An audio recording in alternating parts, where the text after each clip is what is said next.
My name is Rena Hale, and I was halfway through the TSA line in Orlando when my sister pressed a crumpled schedule into my palm like a handoff to the help. Snack times. Nap times. A note that read, "Take them back to the room every afternoon." The paper smelled faintly of applesauce and perfume. I didn't look up right away. I watched the belt pull gray bins into the scanner, watched a toddler melt down near a stack of strollers, watched security wave a man back for forgetting his watch. Airports tell the truth about people. Who waits? Who pushes? Who expects? "Isn't that easier for you?" my sister said, already turning to find better lighting for a selfie. "We have a reservation at Orbit Lounge." Easier for me. The phrase fit like a bruise over an old bruise. I slid the schedule into my coat pocket and let my face go still. I could have argued. I could have reminded her I'd booked the flights, the suite, the dining, the shows, the little surprises tucked into the days like quiet gifts. I could have said I wasn't the babysitter on the trip I paid for. Instead, I counted the beats between announcements, final boarding here, change of gate there, and felt something colder than anger settle into place. Air conditioning licked the back of my neck. My parents were a few people ahead shuffling IDs. The boys were vibrating with sugar and freedom. My brother-in-law stared into the middle distance like inconvenience owed him an apology.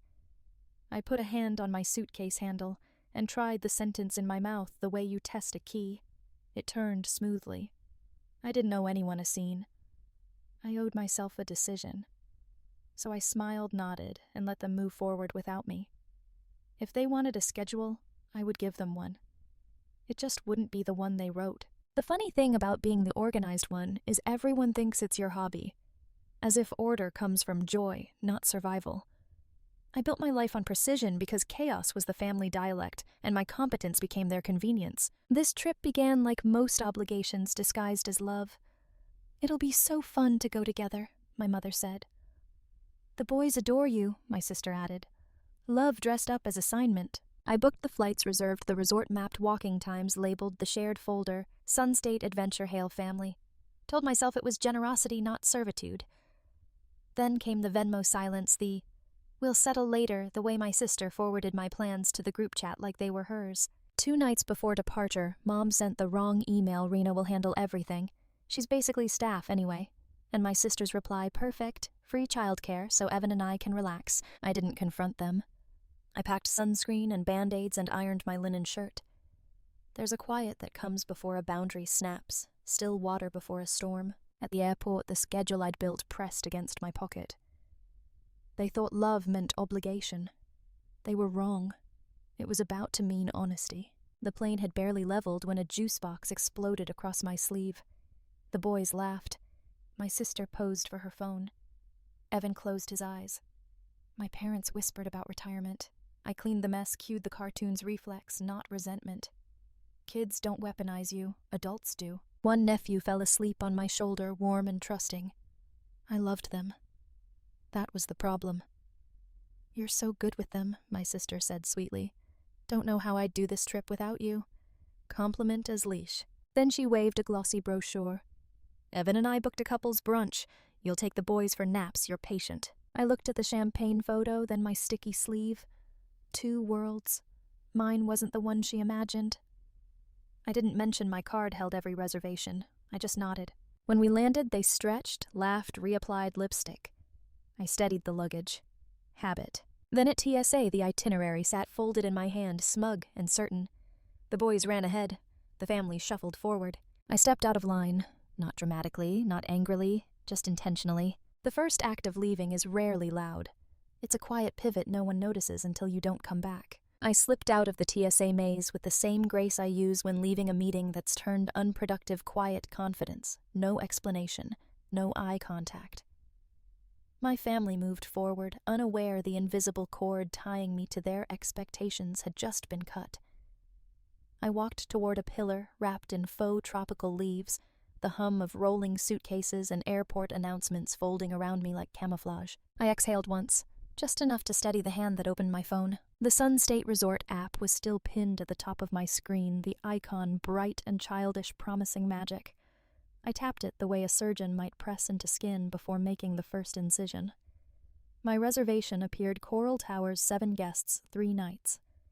The modify button waited like a dare. I hit cancel. The system warned me about losing the $500 deposit. I thought about the schedule in my pocket. I thought about years of being the default adult, the family backbone, the quiet, steady giver. I tapped confirm. Next came the park passes linked to my account under cheerful nicknames and bright profile bubbles. One by one, I unassigned each ticket from their names. They vanished from my digital wallet like ghosts dissolving. I kept one. Mine. I clicked to reschedule for 6 months later, a solo date with joy, not duty. A warning popped up about a $150 change fee. I didn't flinch. My heart wasn't racing. It was humming. Purpose has a pulse. I opened the airline app. A single seat to Santa Fe left in 49 minutes. Middle seat, no upgrades. I bought it. Sometimes freedom isn't first class, it's escape at any cost. My phone buzzed texts from my sister. Maddie, where'd you go? Maddie, bathroom. Then, Maddie, can you take Max while we grab coffee? He's cranky. Of course he was. Kids feel tension before adults admit it exists. I typed nothing. Instead, I opened my email and began writing with the calm of someone who'd rehearsed this moment in every version of her past exhaustion. Subject: resignation from family logistics. Due to repeated misunderstandings about my role, I am stepping back from coordination and childcare responsibilities. The resort booking has been canceled and tickets have been unlinked from my account. You may contact Sunstate Guest Services for rebooking. I wish everyone a relaxing trip. Take care. Rena. I read it once. Clean, adult, not cruel, just accurate. I hit send. A boarding announcement echoed overhead, and somewhere near gate C-17, a toddler shrieked in delight. Life continued. But mine had just forked. When my family finally noticed I wasn't beside them anymore, I imagined they would scan the crowd expecting me to appear with a solution. I'd spent years appearing. Today I disappeared instead. And as I walked toward my gate, I didn't feel guilty. I felt whole. Santa Fe didn't greet me with fireworks or triumph music. It welcomed me with quiet sunlight spilling across adobe walls, the soft scrape of luggage wheels on stone, the smell of roasted chilies drifting in the air. Freedom rarely arrives like a parade. It comes like a deep breath you didn't know your ribs had space for. I checked into a small inn off Canyon Road. No cartoon characters, no screaming children, no themed breakfast buffet. Just hand-painted tiles, warm wood, and a front desk clerk who said, "We leave coffee out all day. Take what you need, take what you need." I'd almost forgotten what that felt like. The first evening, I sat in a courtyard wrapped in string lights, hands around a mug of Pinot coffee, watching the sky bleed into a watercolor dusk. For the first time in a long time, nobody needed me. Nobody interrupted my thoughts mid-sentence. Nobody assumed I would bend to fit them. My phone vibrated. Then again. I turned it face down on the table like a misbehaving child. I'd promised myself space. Still a part of me, old habit, old duty, cracked open. I checked once. 37 missed calls, 16 voicemails, a string of texts. Mom. Where are you? Dad. Call back. This is serious. Maddie. You stranded us with 2 kids. Are you kidding, Maddie? We can't rebook the suite. Do you know how hard that was to get Maddie? I told the boys Auntie got lost. Fix this. Evan. This isn't cool. They weren't worried about me. They were worried about the labor they lost. My thumb hovered over the keyboard. A familiar instinct, soothe, explain, smooth the edges, so no one cuts a finger. But I remembered the schedule crumpled in my pocket, the email calling me staff the juice box, bursting over my sleeve while adults rested like royalty. People don't change when you complain. They change when you stop carrying them. I locked the screen. A tear surprised me, not for them, but for every version of myself who thought love meant service. It slid down so quietly it almost felt respectful. I wiped it before anyone could see and ruin the privacy of it. Later in my room, I texted one person, Priya. Landed. Safe. I did it. Her reply came fast. Proud of you.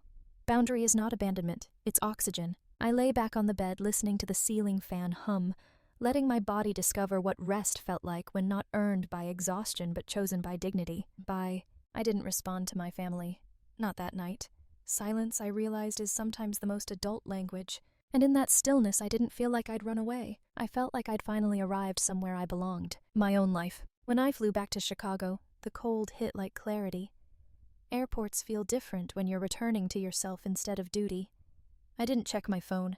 I already knew what waited their urgency disguised as care. 2 days later, my parents wanted to talk in person. Code for take your old roll back. Their living room looked the same family photos lemon cleaner, but the balance had shifted. Or maybe I had. Mom sat rigid on the couch. Dad leaned forward like a disappointed dean. Maddie folded her arms. Evan hovered near the window. The boys were wisely absent. We were worried, Mom said. You were inconvenienced, I corrected. There's a difference. Families help each other, Dad began. Yes, I said. Help, not assign, not exploit. I placed the printed email on the table. She's basically staff. Maddie's face drained. I didn't mean... You meant it enough to write it, I said. And Mom meant it enough to send. Silence thickened. You think we phrased it poorly? I asked. Or are you just used to unpaid labor disguised as love? I stood straighter.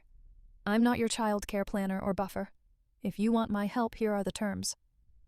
I set down a folder. Shared costs up front.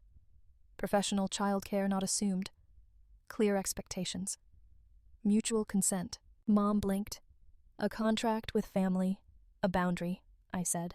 Written because spoken didn't work. No shouting, just discomfort, quiet, and new. I buttoned my coat. This isn't distance. It's respect. Then I left the door closing softly behind me. I didn't need to win. I just needed to stop losing myself. Weeks later, my life exhaled. Mornings stretched without guilt. Every buzz of my phone no longer felt like a summons. When you stop being the safety net, people learn to balance. I planned the first family dinner on neutral ground. A Lakeview restaurant. Warm lights, low chatter. No ghosts. They arrived in waves, my parents tentative, Maddie poised but nervous. Evan polite. We ate. Small talk filled cracks that still showed. After plates cleared, I laid an envelope on the table. Not dramatic, I said. Just clarity. Inside family logistics terms. No legalese, just fairness, shared expenses, requested help not assumed. Respect in writing. Dad read first and nodded quiet understanding. Mom traced the edge. Evan exhaled. Maddie whispered. I didn't realize how much we were taking. That's how taking works, I said. It's invisible to the receiver. The boys miss you, she added. I miss them too, I said. I'll be here when I'm respected, not required. It wasn't cinematic, just real. We split the check evenly. Outside, I hugged them all, then knelt to the boys. Their arms were small, but sure. Dignity matters, I whispered. And so do you. The night air was clean. Peace didn't roar, it settled. I hadn't left my family. I'd reintroduced myself to them. I didn't walk away from my family. I walked away from a role they never asked me if I wanted, and I never asked myself if I deserved more than. That's the thing about boundaries. People call them walls when they can no longer climb you. They call it selfish when they lose access to the parts of you they never earned in the first place. But peace is not a punishment, and distance is not revenge when the goal is dignity, not dominance. I used to think love meant carrying everyone. Now I understand love is choosing when to lift and when to step back so no one forgets how to stand. My family didn't break. They adjusted. I did too. Sometimes the most powerful revenge is not fire. It's refusal. Not slamming the door, but closing it softly and waiting on the other side until the knocking changes tone. I don't need them to thank me. I just need us to meet as equals. One day when the boys are older, they'll hear the story. They'll learn that Aunt Rena didn't leave, she led by example. They'll grow up knowing that love with no boundaries isn't love. It's sacrifice mislabeled as loyalty. And if there's one lesson I hope they hold, it's this. You don't have to earn space in the world by shrinking inside of it. The trip I paid for didn't take me to a theme park. It took me somewhere better, somewhere quieter, steadier, and finally mine. My life isn't a vacation I planned for others anymore. It's a home I'm still learning to live in, with the door open for those who knock with respect, and closed to anyone who assumes they never needed to.